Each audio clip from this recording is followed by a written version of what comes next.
So not one, but two fights broke out at Chiefs practice today, and neither one of them was a shoving match that just fizzled out. One ended with Kenneth Walker putting a safety on the ground, and the other was so out of hand that a coach had to physically drag his own player off the field just to get him to stop. On top of all of that, one receiver who's been quiet for most of camp finally had the kind of day that shuts people up a little bit, and I went through every rep, every quote, and every injury report from today so you don't have to. Let's start with the health of this roster, because there's a mix of good and bad in here, and you deserve the full picture, not just the headline names. Xavier Worthy didn't practice again today. That's a name Chiefs Kingdom keeps circling back to, and until he's back out there running full routes, that question mark isn't going to go away for the little guy. Trey Smith also sat out. When your starting right guard is missing reps, that's worth tracking, especially with the physical camp already underway and a preseason bearing down on this roster. Drew Tranquill remained out as well. He's a leader in that linebacker room, and every day he's not out there is a day this defense is working without one of its veteran voices. Ashton Gelati was out too, continuing a stretch on the sideline that kept him out of the pass rush rotation for a while now. Here's where the news turns positive, though. Jeffrey Bossa was back out there in pads today. After watching him work his way back, this is exactly the kind of update you want to see, and it's a sign the recovery timeline is trending in the right direction. Also, Cyrus Allen kept working out today. He's still not fully integrated into the team drills, but the fact that he's out there every day doing work, building back up, is a good sign for a rookie who flashed real ability before going down. Rashee Rice left practice early today, and normally that phrase alone is enough to make Chiefs Kingdom kind of nervous. Not this time, though. He was smiling on the entire way out, relaxed, walking up the hill next to a coach like there wasn't a single thing wrong in the world. If there's a version of leaving practice early that you shouldn't lose sleep over, this one was it. It looked planned. And Mansour Delane had pads on today for the first time in a while, which is real progress. He's still working in the no-contact yellow jersey, though, so the team clearly isn't ready to turn him loose in full contact drills just yet. Think of it as one step closer, not the finish line. Now here's what happened at the top of the video, because today's practice had more fire in it than almost any day we've covered in camp this season. Kenneth Walker and Aloy Gilman got into it after a play today, and it wasn't just a pushing and shoving match.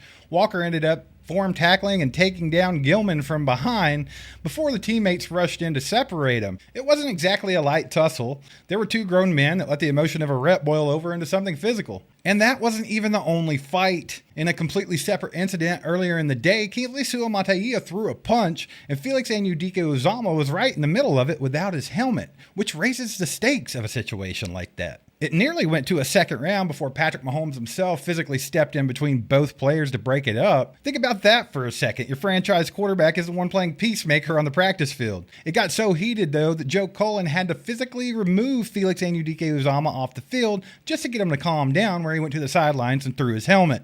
Thankfully, he reset, though. But here's the thing, and this matters for how you should be reading into all this.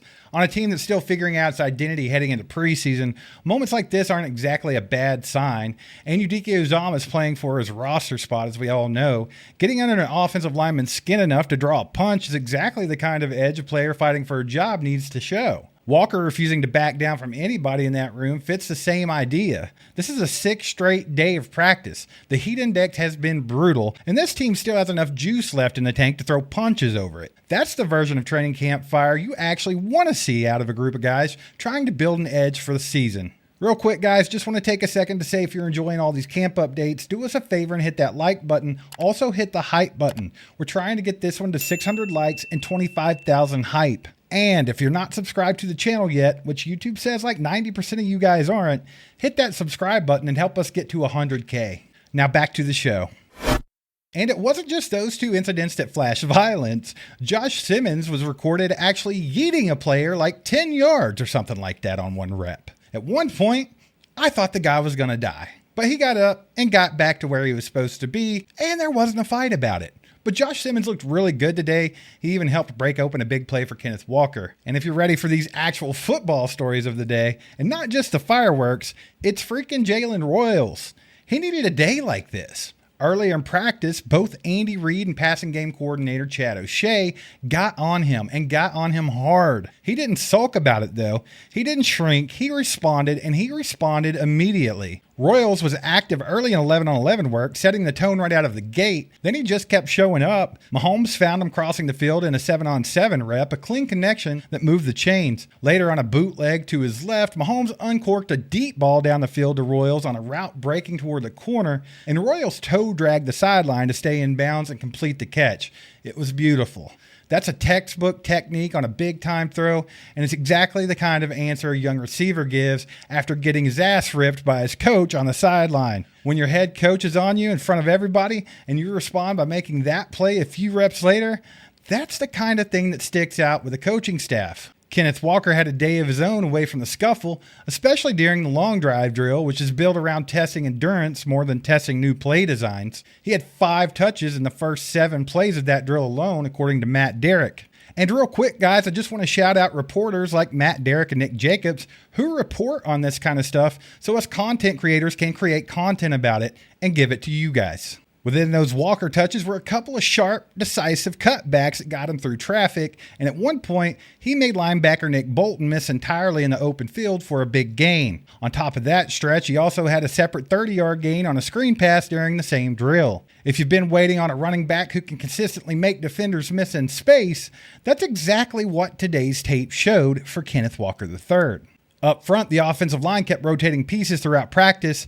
During a sled drill with the starters, Benson worked at right guard while Moore worked at right tackle. Moore also drew individual pass rush reps against R. Mason Thomas, who continued a strong week on the edge, getting the better of Moore there. Thomas kept working through the offensive line on more than one snap today, including a rep where he worked through Brenningstool to close off a running lane in a different drill. That's another day of quality reps for R. Mason Thomas, continuing the trend Chiefs Kingdom has noticed from him throughout the entire camp.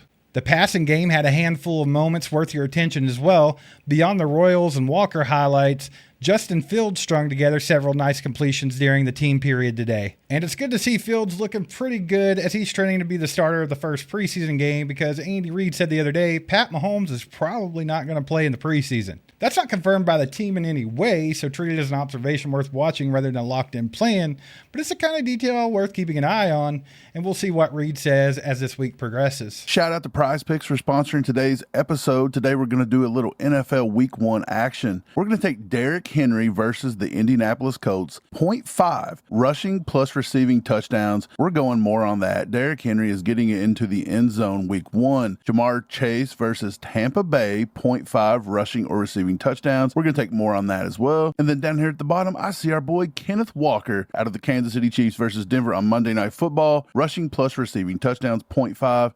We're going more there as well. If you want to follow along with all of these picks, follow us at All Chiefed Up on Prize Picks. You can download the app in the description. And as always, use code HMA when signing up. Now back to the show. Justin Fields also connected with Jason Brownlee on a deep ball down to the front pylon, and Brownlee came up with a difficult, well-timed over-the-shoulder catch to finish that play out. That's a veteran-level adjustment on a tough throw, and it's the kind of play that quietly builds trust between a quarterback and a receiver in camp.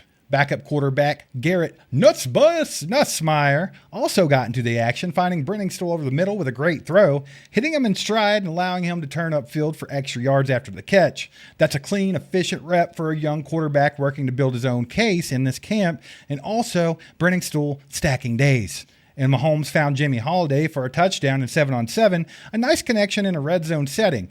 It wasn't a perfect day for Mahomes across the board, though. He didn't have a ton of room to operate in that same 7-on-7 period overall, according to our boy Ron Kopp. And he missed one intended throw for Armstrong later in the drill, even after connecting with Armstrong earlier in the day on a different play, where Mahomes scrambled and found himself on the move. Summer practice reps like that are a reminder that even elite quarterbacks have days where timing isn't always clean on every single rep, and that's part of what this camp is for. These young receivers need to keep working, get themselves open, because that's how you win with Patrick Mahomes as your quarterback. And that's everything you need to know out of St. Joseph today, from 2 separate fights breaking out in the heat to Jalen Royals answering the coaches the only way that matters with big-time play. Kenneth Walker put together one of his best days of camp. The offensive line kept shuffling pieces to find its best combination, and this team clearly has some fire left in it 6 days into this stretch. If you want to see if Jalen Royals can keep his play trending in this direction, and also if this team can keep that fire inside of them going into the season, hit that subscribe button now and don't miss an update from All Chiefed Up. Also, there were some guys who had some pretty impressive days yesterday, so why don't you check that video out right here, and we'll meet you there.